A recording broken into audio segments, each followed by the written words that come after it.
everyone, this is Julie with Third Coast Coach, here today with a tip on sustainable living. So today I want to talk about help for the poor and the oppressed and the homeless. And you might be wondering, well, what does this have to do with sustainable living? Well, a couple things. First, sustainable living is not just about the individual. It's about community, and it's about this planet, and it's about our society. And to sustain life on this planet includes those who are at the bottom of all of this, who really need help. And the other reason this relates to sustainable living is that most likely what you will find as you start making more sustainable life choices is that you actually spend a lot less money and you have a lot extra money. So then what are you going to do with that money, right? So I would like to propose, instead of sending it up to those who are already in excess and have too much, to send that extra money you have over and down to help those that are in need and to support those who are doing good and doing right in the products and services that they're providing. So one of the ways you can do this to help the poor and the oppressed is to give direct help to those individuals. And, a lot of people will discourage you from doing this.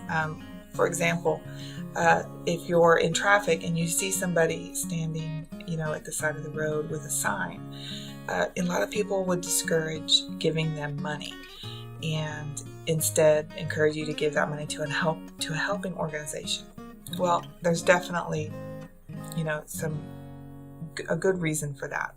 And that is that many of the individuals who are on the street are in addiction, and that money is going to be used to support their addiction. Well, you can also help directly in ways other than giving cash or giving money. So you can give those individuals the things they need in the moment. If it's food or drink or clothing or shelter even, whatever it is that they need in the moment. Something else you can do to help, obviously, is to give resources, some of your extra resources, to helping organizations. So be careful, though, if you do this, and do your research. There are a lot of good organizations out there helping, and there are also some who are taking advantage of the poor and the oppressed and those who are desperate.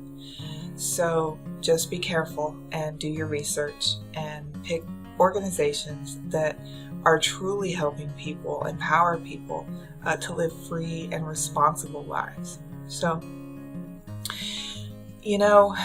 there are many organizations out there who, even with good intentions, are really just preparing people, helping people to enter into slave wage work. And a lot of that is enticed by unnecessary consumption. So selling the idea that, you need to work a certain amount of hours and you need to earn a certain amount of money to purchase things that really aren't necessary.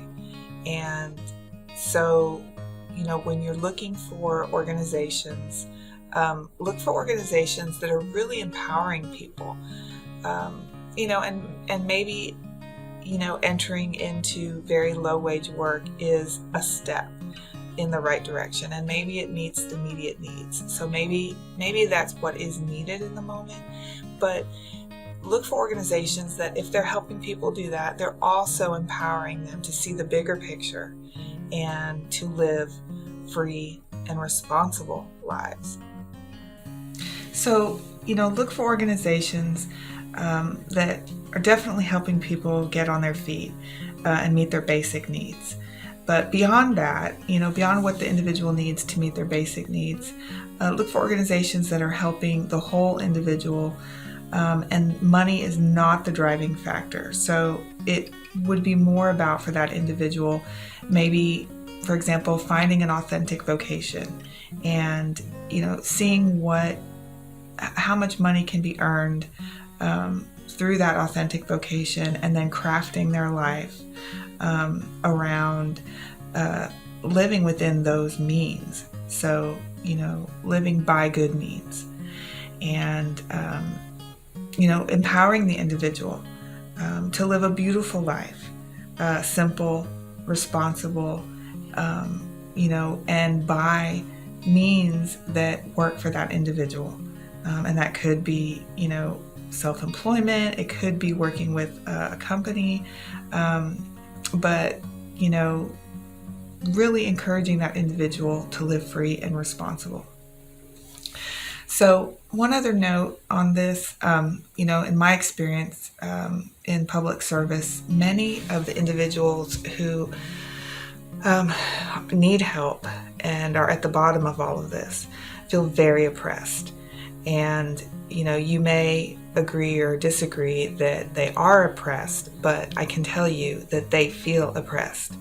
And many of them need help, they want help, but they feel like the help that they're being given is only to benefit their oppressor. So for many individuals, that means they don't take the help, or they don't seek help because they haven't been able to find help that aligns with their perspective and their view on what they need. So keep that in mind too.